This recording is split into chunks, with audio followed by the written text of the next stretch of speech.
So good morning. গম পাইছে নাম সেলিম গনি আৰু বিশেষ আজি মই আছো ৰমৰিয়া আৰু ৰমৰিয়া অঞ্চলত আমাৰ খুৰা এজন আছে তেওঁ স্যাৰ আপোনাৰ নামটো ৰাজেন কুঁৱৰ আমি ৰমৰিয়া অঞ্চলত আছো আৰু তেওঁ আজি ভিডিওটো বনোৱা এটাই উদ্দেশ্য যে আজি তেওঁ কিছুদিন আগে আমাৰ প্ৰডাক্ট নিজৰ চাহৰ বাগানত মাৰিছিলে আৰু বাগানত মৰাৰ পিছত গম পালো যে যথেষ্ট ভাল এই সিজনটোত এই ৰাউণ্ডত যেটো তেওঁ পাত প্ৰনিং কৰিছে যিখিনি কাটিছে সেইখিনিত যথেষ্ট ভাল ৰিজাল্ট পাইছে আৰু তেওঁলোকৰ মুখৰ পৰা শুনিলে আমি বেছি ভাল পাম খুৰা আপোনাৰ কেনেকুৱা ধৰণৰ এক্সপেৰিয়েন্স আমাৰ প্ৰডাক্টখিনি ব্যৱহাৰ কৰি এতিয়া আপোনালোকৰ যিখিনি প্ৰডাক্ট আমাৰ বিজু কলিতাদেৱে মোক লগত পৰামৰ্শ কৰি তেখেতৰ অনুৰোধক্ৰমে মই প্ৰথম এই প্ৰডাক্টখিনি ব্যৱহাৰ কৰিলোঁ ব্যৱহাৰ কৰি মই যথেষ্ট উপকৃত হৈছোঁ মই পথাৰৰ মাটি এয়া সাধাৰণতে ইমান এটা প্ৰডাকশ্যন পোৱা নাযায় মই খুব বেছি এটা ৰাউণ্ডত মেক্সিমাম মই 150লৈকে পাইছিলোঁ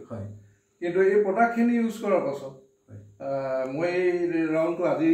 ছিঙিছিলোঁ য'ত মুঠতে 4-5টা মেণ্ডেজ লাগে আজি 7টা মেণ্ডেজত মই কোনোমতে শেষ কৰিছোঁ প্ৰায় 209 কেজি মই পাত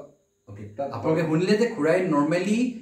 কৈছে এইটো যে তেওঁ এটা ৰাউণ্ডত পথাৰ মাটি হয় তাতে মানে কৈছে কিছুমান গছ বেয়াও নহয় জানো কিছুমান তথাপিও তেওঁ এইটো ৰাউণ্ডত এনেকুৱা সময়ত মানে নৰ্মেলি 1.5 কুইণ্টেল মান পায় বাট আজি তেওঁ মানে আৰু তাতে 3-4-5জন মানে মেণ্ডেলছ লগাই গেলি কৰে আজি 7জন মান তেওঁ মানুহ লাগিছে প্লাছ তেওঁ আজি প্ৰনিং যিখিনি কৰিছে তাত আজি টোটাল এই ৰাউণ্ডত 209 কেজি ওলাইছে তো তেনেকুৱা নহয় জানো আৰু আপুনি আমাৰ বাকি যিসকল ব্যক্তি আমাৰ ব্যৱহাৰ কৰিছে বা মানে যোনে চাহ উৎপাদন কৰে বা যিকোনো খেতি কৰে তো তেওঁলোকক আপুনি কি মানে কিবা এডভাইস যে আমাৰ প্ৰডাক্টখিনি ব্যৱহাৰ কৰিব পৰা যায় নে নাযায় নিশ্চয় মই যেতিয়া এইখিনি প্ৰডাক্ট ব্যৱহাৰ কৰি মই উপকৃত হৈছোঁ মই ভাবো আমাৰ যথেষ্ট ক্ষুদ্ৰ চাহ খেতিয়ক গাঁওখনত আছে তেওঁলোকে ব্যৱহাৰ কৰি চাওক নিশ্চয় তাৰ পৰা লাভৱান ওকে তো থ্যাংক ইউ খুৰা আপোনাৰ মজা লাগিলে আমাকো ভাল লাগিছে এইটো কাৰণে যে প্ৰডাক্ট দিয়াৰ পিছত যেহেতু আমাৰ বিজু ছাৰ আমাৰ লগত আছে বিজু ছাৰে ভিডিঅ' কৰিছে মই ছাৰক দেখাই দিলে বেছি ভাল লাগিব এইফালে আমাৰ বিজু ছাৰ নমস্কাৰ বিজু ছাৰ আৰু আমাৰ বন্দনা মেম আৰু আমাৰ